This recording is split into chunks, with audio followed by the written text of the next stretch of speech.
So what's up, YouTube and Facebook fam? This is your boy Reg. Hey, let's talk a little bit about what's going on in our economy. So Biden wants to shut down the Keystone Pipeline.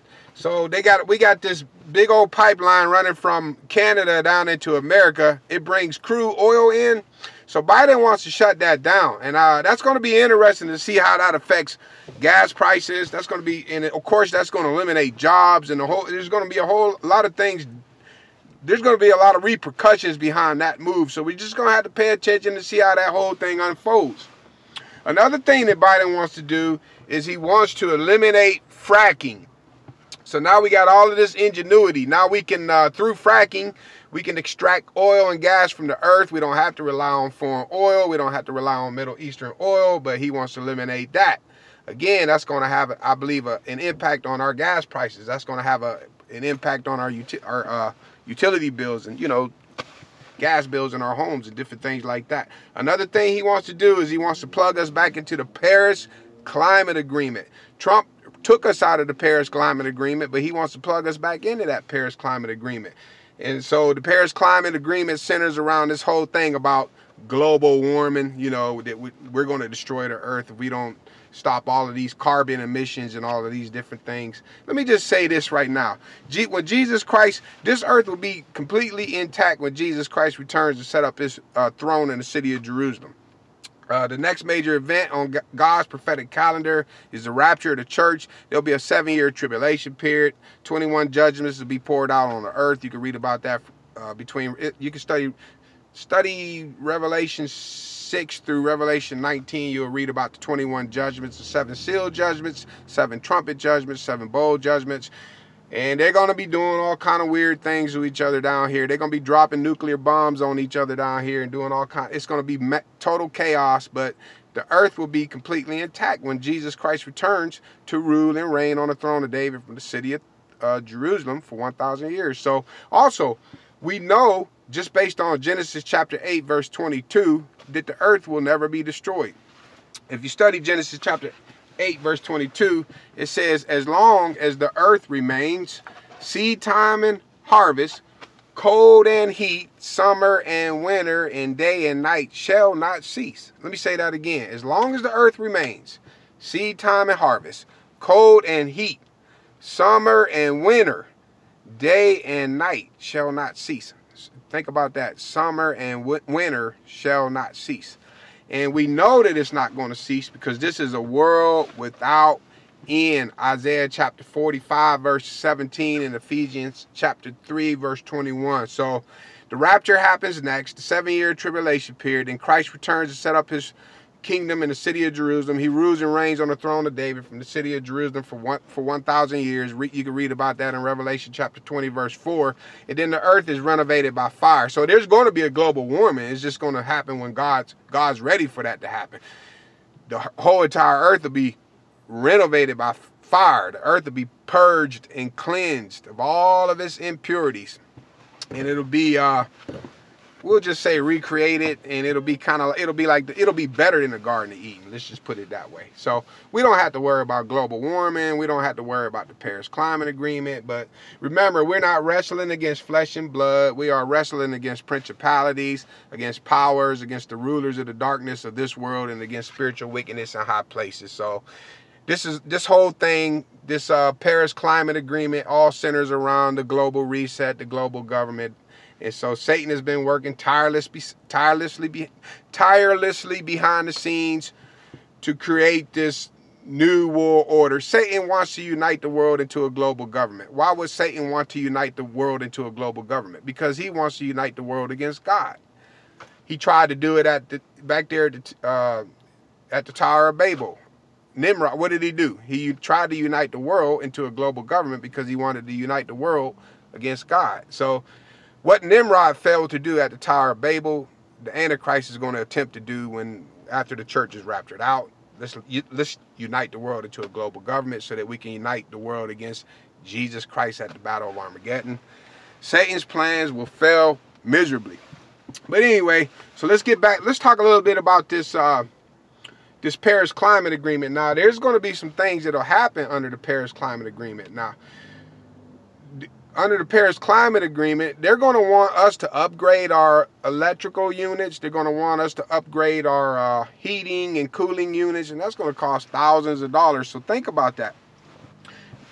Homes, we will have to pay money out of our pocket to upgrade our heating and our cooling and all of these electrical fixtures in our homes in order to meet those codes, in order to meet those standards. That's going to cost a lot of money.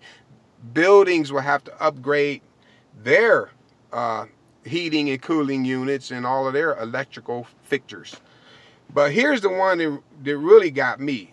Churches will have to upgrade their heating units. Churches will have to upgrade their cooling units. And churches will have to upgrade all of those electrical fixtures in their church. So that's going to cost thousands of dollars. So many churches will be shut down. So do you see how Satan is trying to attack the church, to attack the preaching of the gospel of Jesus Christ? So, but all of this, when you hear about this Paris Climate Agreement, when you hear about the global reset, this is Satan working through these world leaders to try to create a global government, a new world order, a one world government. So Satan wants to destroy America's economy. So why would Satan want to destroy America's economy?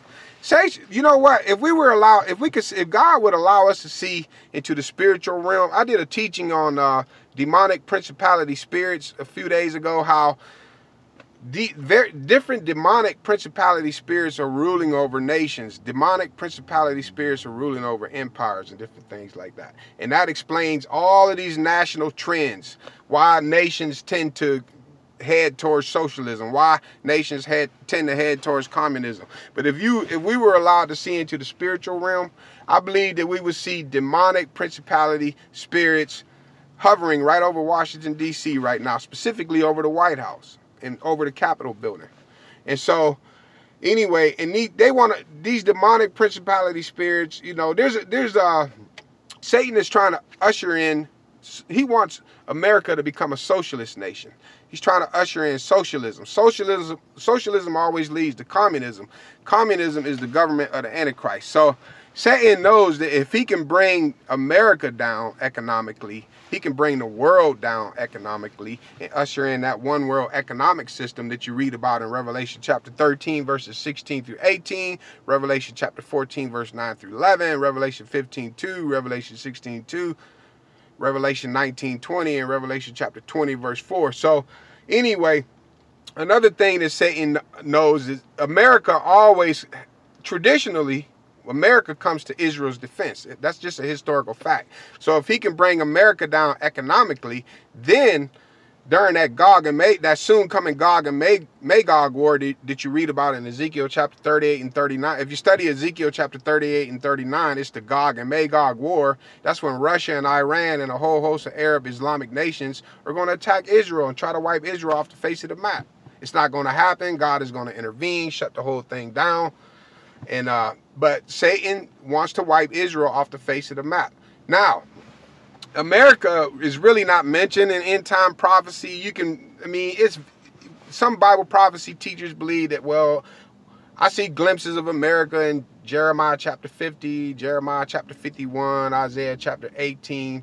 And then some even believe that if you study like Revelation chapter 18, they believe that that is talking about America. And I'm not, that's a whole nother subject for another day. But it does seem, also they believe that America is mentioned in Ezekiel chapter 38, verse 13. I believe it's Ezekiel chapter 38, verse 13. Don't have my Bible in front of me. But you'll read about the young lion of Tarshish in Ezekiel chapter 38, verse 13. And so, and they believe that that's America. Why the young lion of Tarshish? Well, Britain, we know Britain as the lion, right? And since we broke away from Britain, they refer to us as the young lion. So they believe Ezekiel chapter 38, verse 13 is a reference to America. But anyway, when Russia and Iran and that coalition of Arab Islamic nations attack Israel, the young lion of Tarshish does not defend Israel. supposedly America does not come to Israel's defense. So why does America? Why don't we come to America's defense? Well, it could be that America will be destroyed economically, maybe through, you know, legislation that is being passed in Washington, trying to be passed in Washington D.C. today, as it pertains to, you know, like the Green New Deal or whatever. But we just gotta wait and see how this thing unfolds. But here's the good news. After all of this evil runs its course, like I said in one of my previous videos, you know, again, the rapture of the church, that's the next major event on God's prophetic calendar. And then they're going to take this thing over for 7 years, and they can do whatever they want to for 7 years. You know, they can just drop nuclear bombs on each other and just hurt each other. And, you know, then they all just join in and celebrate the Antichrist and hang out with him and do whatever they want to do. But after that 7-year runoff, the kingdom is going to take this thing over. That's when Jesus Christ, he returns to this earth on that white horse. Revelation chapter 19, verse 11 through 16. He destroys the armies of the Antichrist at the battle of Armageddon. And then the kingdom takes this whole thing over. We take this whole thing over. So we already know where this thing is heading. So that's just something to think about. You know, if I was you, I would try to get out of debt. I would try to save up money and just, you know, just be ready. Just look out for some things. Pray. Ask God for wisdom. But these are things that may be heading our way. So just had to point that out to you guys. But hey, I'm going to go ahead and sign off. I love you guys, and I hope you have a blessed day today. All right, God bless you.